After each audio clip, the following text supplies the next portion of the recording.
Hello students, तो ये रहा आपका question paper BSc nursing M entrance examination 2022। और यहाँ पे हम केमिस्ट्री के क्वेश्चंस का डिटेल्ड सॉल्यूशन देखेंगे। बहुत सी हम ट्रिक का भी इस्तेमाल करेंगे। इसके अलावा अगर आपको बाकी क्वेश्चंस का देखिए, हमारे पास जो क्वेश्चंस अवेलेबल हैं वो 67 ऑनवर्ड अवेलेबल हैं। आई थिंक ये 79 या 80 तक जाते हैं केमिस्ट्री के क्वेश्चन। और बाकी जो क्वेश्चन है केमिस्ट्री के कई क्वेश्चन मिसिंग है और बाकी पूरा पेपर हमारे पास अभी मिसिंग है। तो अगर जस्ट इन केस आपके पास क्वेश्चन पेपर आप भेज सकते हैं, उसकी पूरी आंसर की 100% करेक्ट आंसर्स के साथ आपको अवेलेबल करा देंगे with in next 2 hours. Okay, तो आप प्लीज़ अगर भेज सकते हैं तो हमारा नंबर नोट कर लीजिए 9810356346 हमें व्हाट्सअप कर सकते हैं आप। ओके, नेक्स्ट ये देखिए क्वेश्चन नंबर 67 कहता है the potential hydrogen electrode is, the potential of hydrogen electrode is, इतना दिया हुआ है 0-118 volt.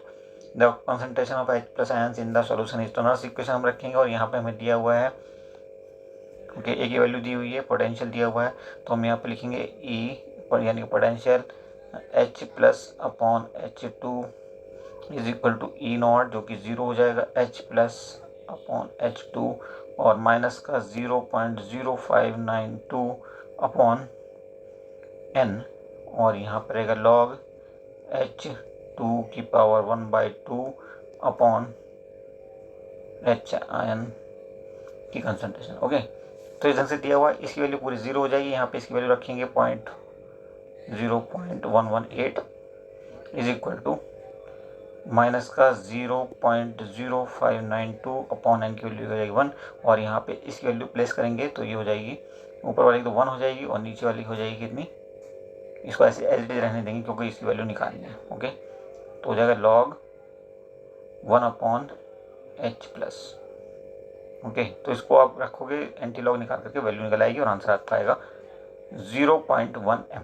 Next question number 68 the resistance of a conductivity cell filled with इतने 0.02 m KCl सॉल्यूशन, और इसका हमें रेजिस्टेंस दिया है 520 और कांस्टेंट ऑफ कंडक्टिविटी दिया है 1.29/सेंटीमीटर।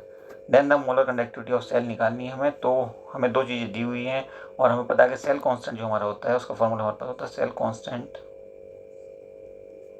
इज इक्वल टू 1/A और इसकी वैल्यू दी है 1.29। ओके, इसके अलावा हमें रेजिस्टेंस दिया है। हमारे पास जो फॉर्मूला होता है कंडक्टिविटी एंड, और कह सकते हो स्पेसिफिक कंडक्टिविटी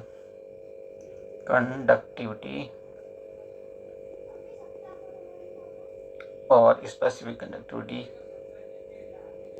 हम बोल रहे हैं, आप नोट कर लीजिएगा, is equal to cell constant upon resistance. क्या दिया है? Cell constant upon resistance R। तो यहाँ पे सेल कांस्टेंट अपॉन रेजिस्टेंस की वैल्यू आप रखोगे तो ये हो जाएगा 1.29 अपॉन 520। ठीक है, इसकी जो भी वैल्यू है पॉइंट आप चाहो निकाल लेना अभी यहाँ पे, अदरवाइज इसको एज इट इज रखा रहने दो। उसके बाद फाइनली हमें मोलर कंडक्टिविटी निकालनी होगी, और मोलर कंडक्टिविटी के लिए आपको क्या करना होगा, मोलर कंडक्टिविटी, इसके लिए फॉर्मूला होता है आपका 1000 इंटू कंडक्टिविटी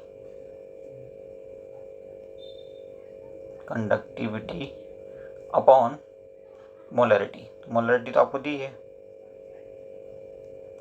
कि 0.02 ये मोलरिटी हमें दी हुई है, और जी 1000 हमारे पास है ही, कंडक्टिविटी हमारे पास कितनी है 1.29, जो भी हमें मिलती है 1.29 अपॉन 520। इसकी वैल्यू यहाँ पर रख दो कंडक्टिविटी की जगह, तो यहाँ पे आपको जो आंसर मिल जाएगा वो मिल जाएगा 124। तो ऑप्शन कौन सा सही हो जाएगा?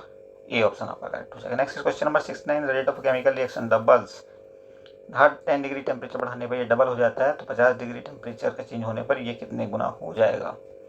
तो देखो 50 को आप 10 से डिवाइड करो, ये हो जाएगा 5, तो इसका गुना निकालने के लिए 2 की पावर 5 कर दो, 2 की पावर 1 मतलब 32 हो जाएगा, आंसर हो जाएगा 32 गुना, option C is correct. Next question number 70, यहाँ पे रिलेशनशिप पूछा T1 T2 और T3, 3 ग्राफ दिए हुए हैं और ये एड्जॉर्प्शन आयतोधर्म दिया हुआ है, तो इसके बीच में रिलेशनशिप होता है तीनों के बीच, वो होता है T3 सबसे ज़्यादा, फिर T2 फिर T1, तो ऑप्शन सी करेक्ट हो जाएगा आपका। Next question number 71 metal carbon bond in the metal carbonyl possess, क्या क्या होता है इसके अंदर? देखिए लिगेंड जो है मेटल को इलेक्ट्रॉन डोनेट करता है, तो ऐसे में ligand to metal sigma bond बनता है एंड मेटल डोनेट करता है लिगेंड को, तो उस केस में पाई स्टार एंटी बॉन्डिंग में इलेक्ट्रॉन चला जाता है, आप ऐसे कह सकते हैं, तो पाई बॉन्ड फॉर्मेशन होता है। तो ऑप्शन डी आपका करेक्ट हो जाएगा। Next is question number 72, how many unpaired electrons are present इन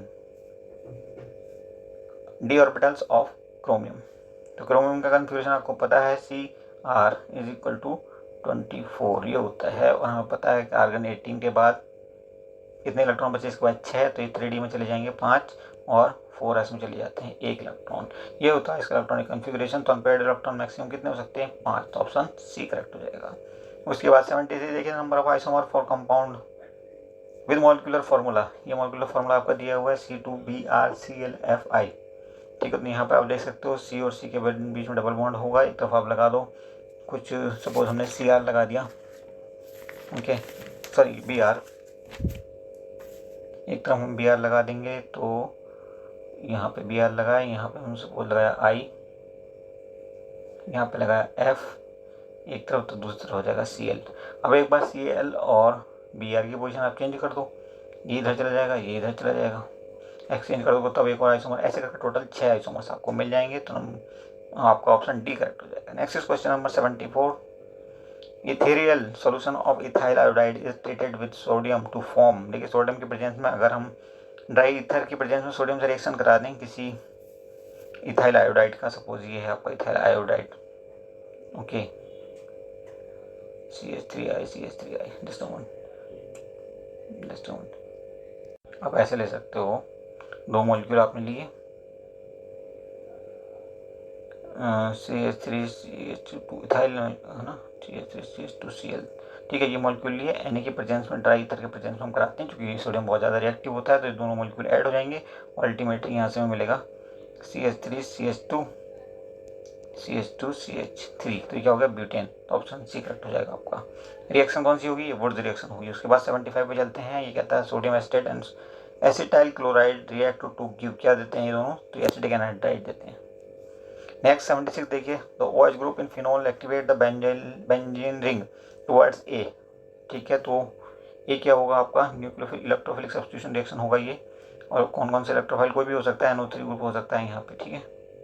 तो ये जब अटैक करेगा फिनोल पे, तो फिनोल इसको कहाँ भेज देगा, फिनोल देखिए ये होता है ऑर्थो पैरा डायरेक्टिंग ग्रुप होता है, तो ये कहाँ पे अटैच करेगा इसको, ये तो यहाँ पे, या तो ऑर्थो पोजिशन करेगा, या तो फिनोल OH रहेगा, तो या तो ये ऑर्थो पे आ जाएगा, इधर आ जाएगा, इधर आ जाए, या फिर क्या बनाएगा ये पैरा पे चला जाएगा, NO3 यहाँ पे जुड़ जाएगा, ठीक है। तो बी की वैल्यू क्या होगी, ऑर्थो या पैरा, और ए की वैल्यू क्या होगी, electrophilic substitution.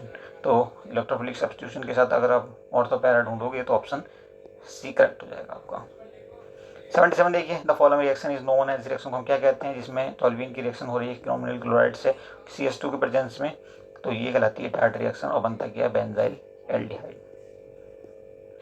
78 the molecule having the highest boiling point. तो देखो आप, ये क्या है, ये आपका है कहना चाहिए एल्केन, और ये क्या है आपका, ये है ईथर। तो एल्केन और ईथर में ईथर का बॉइलिंग पॉइंट ज़्यादा होता है, क्योंकि यहाँ ये क्या कहना चाहिए वीकली पोलर होते हैं, और ये तो पोलर होते हैं, पोलरिटी होती नहीं है, ओके। उसके बाद अगर हम अल्कोहल की बात करें, तो अल्कोहल इन दोनों से ज़्यादा क्या होगा, बॉइलिंग पॉइंट वाला होगा, क्योंकि यहाँ पर हाइड्रोजन बॉन्डिंग भी होगी, ओके। और अगर ईथर में नंबर ऑफ कार्बन बढ़ जाए, तो ये और भी ज़्यादा मेल्टिंग पॉइंट वाला हो जाएगा, बॉइलिंग पॉइंट वाला हो जाएगा। तो डी के बॉइलिंग पॉइंट सबसे ज़्यादा होगा, उसके बाद होगा सी का, ठीक है, उसके बाद होगा बी का, और उसके बाद होगा ए का। तो हमारा आंसर क्या होगा, हमसे सिर्फ पूछा है कौन सा सबसे ज़्यादा बॉइलिंग पॉइंट वाला है, तो ये डी होगा। आपसे अगर कंपेरिजन पूछा जाए तो आप ये ढंग से कंपेयर भी कर सकते हो। Next is 79, the water soluble vitamin is, आपको पता है बी एंड सी, इनके अलावा प्रोटीन, ये क्या होती हैं, वाटर सॉल्युबल होती हैं तीनों, ठीक है। तो विटामिन सी यहाँ पे दिया है, बी तो दिया ही नहीं, आंसर सी हो जाएगा। 80 कहता है which of the following is called a biocatalyst. तो बायोकैटलिस्ट क्या होते हैं, वो हार्मोन्स या एंजाइम्स जो कि किसी रिएक्शन की रेट को बढ़ा देते हैं, जैसे पेप्सिन, ट्रिप्सिन वगैरह, ये बायोकैटलिस्ट कहलाते हैं, ट्रिप्सिन, पेप्सिन, ओके। तो ये हो गए आपके केमिस्ट्री के सवाल। अभी कुछ सवाल मिसिंग है, जैसे हम वो मिल जाएंगे, आप अगर पेपर भेज सकते हैं तो हम उनका भी डिटेल्ड सॉल्यूशन बना करके आपको देंगे। Thank you for watching, see you soon.